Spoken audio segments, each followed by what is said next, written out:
I really want to get caught up debuting all these White Sox players for the theme team before the next season starts. So today we're doing a double feature between the two Tops Now guys that I have yet to debut. So first, let's talk about Zach Remillard. How fun is it to watch him play? He's like one of the few bright spots the White Sox have had the last couple weeks. Just 29 years old, career minor leaguer coming out of nowhere playing like a beast. And they gave him a Tops Now card for driving in the game-winning run in his debut. It's a pretty solid card too, really good contact. The power's not great, the clutch is good, the fielding is good, speed's good, and it's an interesting fit with the boost because he already has good contact. He could use more power, but our Tim Anderson boost is just going to give him even more contact. So that's what we're looking like with the boost. 118, 120 contact, and then that clutch is going to go up to 121. And I do have him in left. But also we have Jake Burger with a 93 overall, maybe one of the best 93 overalls I've ever seen. All the main hitting stats are over 100. That power versus righties up to 114 is nice. They gave him good speed, just like he has in real life. Fielding is going to be a little rough at third base, especially when we have Moncada, who has really good fielding ratings. But our Tim Anderson boost fits really well with Jake Burger. Even though the contact was already pretty much the same as Zach Remillard, the fact that he already has the power and now the contact is being brought up, that makes this card just amazing. So like I said, I'm trying to fit in these debuts before the season's over, so that's why I'm not doing one at a time, even though I would like to. And we do still have Minnie Minoso and Michael Kopech to debut, and I'll probably do them together too in the next episode. And I don't know if I can even make this any sort of a plan, but I would still like to keep the hope alive of maybe playing a World Series game with this theme team at some point. I would just have to make a lot of progress in the ranked season in these last 4.5 days. So guys, if you enjoyed today's video and you haven't subscribed to the channel, hit that subscribe button for me. Also, don't forget to leave a like. I've got Remillard and Burger batting 1 and 2. We've got Silver Carlos Rodon on the mound though, up to an 85 today with the boost. He's got a good team, but it's an interesting pitcher he's throwing out there. And we went back to guaranteed rate. I just was not feeling old Comiskey in the few games I played there. So hopefully being back at the rate will give us some more offense back. We just gotta hope it doesn't turn into more offense for our opponent. And that's a good start. 3 swinging strikes. Okay. And Hank rolling over on it to second. That's another nice, quick, easy out. And another one to TA. All right, I'll take it. A 3-pitch strikeout and then 2 weak grounders for a 5-pitch inning. We get to see Zach Remillard first. Feel like the pure contact thing might be good as a leadoff hitter if I can actually, swing the bat today. Okay, this dude has a tough release on the mound. I took 2 pretty easy strikes and then I wasn't anywhere close to hitting that. I just got to get this release point down. Oh, and I'm under another one and not getting around on it. Yeah, this is a weird release point. Maybe that's why he picked this guy on the mound. Maybe he knows something I don't.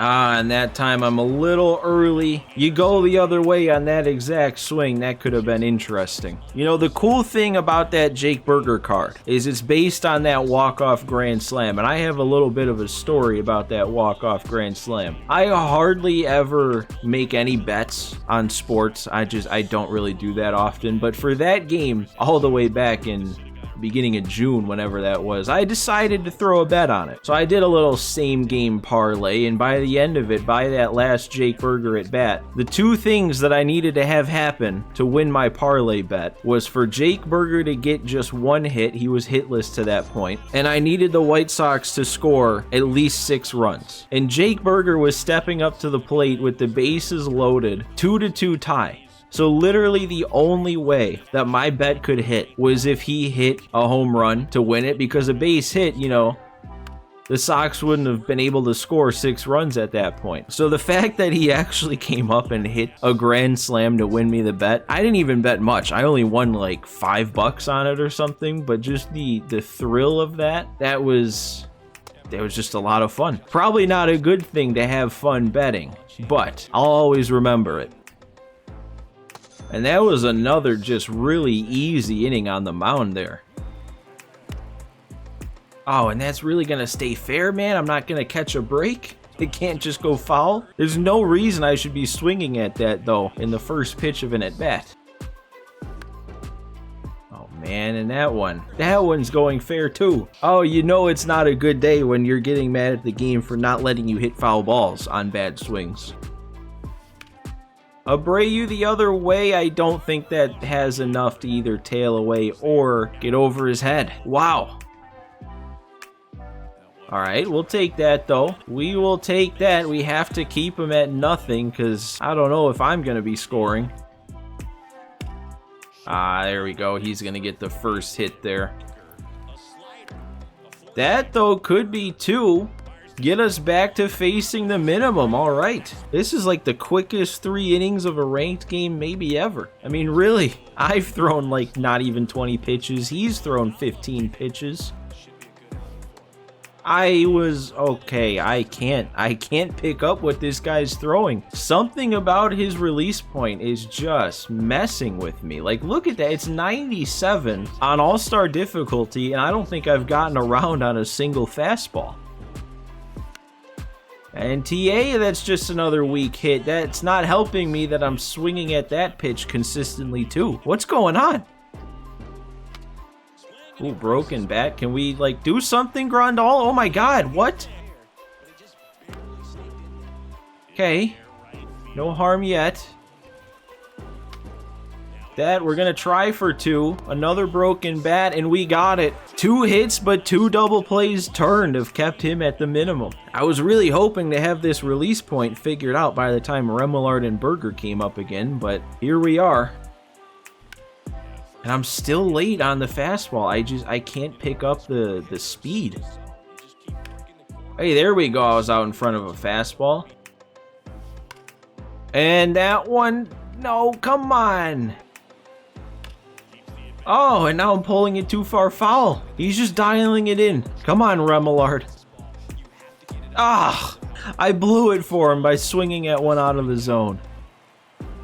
Berger, though, isn't gonna miss it. Finally, we got something going, and it was a shot. 108.5 off the bat on the perfect. First hit, first run. And then we're right back to it. Man, it feels like it's either a punch out or a grounder to second or a double play. Oh my god, he was just looking at that. Okay. Ah, that one was to short. Still facing the minimum, though.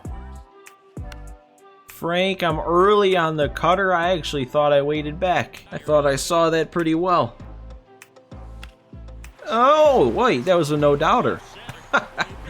I didn't recognize that off the bat. I thought we were going to have to see if that carried, but it did. It wasn't really that much of a moonshot, but apparently 381's enough for the no-doubt animation. Okay, we'll take it. That's another pretty bad swing. Oh, and I gave myself the 3-0 green light and made a good swing. Just got hit right to him. I guess with how I'm hitting, there's no reason I should have swung at that 3-0, is there? And I beat another one into the ground. Something about the break or his release. I'm swinging at way more pitches below the zone than I normally do. All right, another weak swing. Hangs up there for Luis Robert. Here we go, another punch out on the slider. 38 pitches. I didn't even realize it was that low of a pitch count. And another one on the slider. Wow. Silver Carlos Rodon. Who would have thought? Oh, and that should probably be something you turn on and hit pretty well. I'm blowing it with Remillard. Oh, that's, yeah, I mean, sure, I'm a little under it. Whatever. Robert, that one seems like it's gonna carry. Okay, 3 solo shots. If that's the only way I can score, that's the only way I can score. Oh, there we go. There's another perfect, another solo shot. Eloy got one. Man, it's gonna suck to see him go in a couple of days when the season's over. He might be my favorite set one card. Oh my, okay, now we're getting going here. Another solo shot, another different player. Frank Thomas got it this time.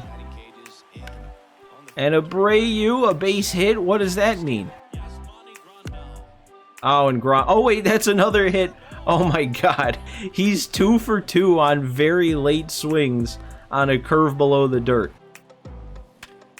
And another perfect swing to load the bases. Man, we could do nothing but hit solo shots, and now all of a sudden we have 3 straight 2-out singles. And there's another base hit. This is just so different from how we were scoring to start the inning. And Remillard, the perfect?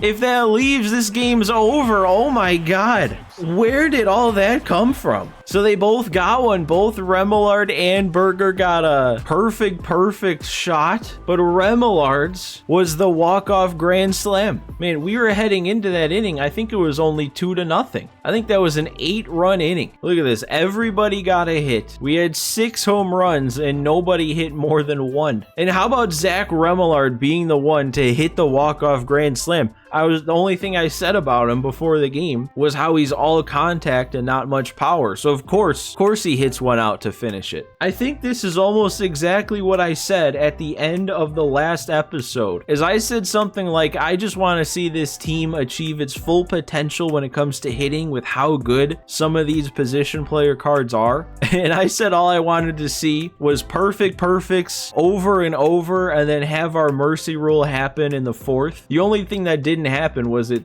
took until the 6th instead of the 4th. There were so many perfects. We got our mercy rule. I think we can put that game on a pedestal of how every White Sox theme team game should ideally go. And I know that was probably super quick in a short episode, but I don't want to end it on a sour note. I think that is a great way to end it, having one of our debuting players hit a walk-off grand slam like that. So we're gonna call it here. Again, guys, make sure if you enjoyed the video today, hit that like button for me, and if you haven't subscribed to the channel, hit that subscribe button. We've got a few more debuts to cover before the end of this season, and then once the next season comes out, I'm gonna try to get on top of it rather than trying to play catch up like I did this season. So hopefully within the next week, we're gonna see a lot more White Sox theme team games. But thanks for watching again today, guys. Thanks for stopping by, and I will see you next time.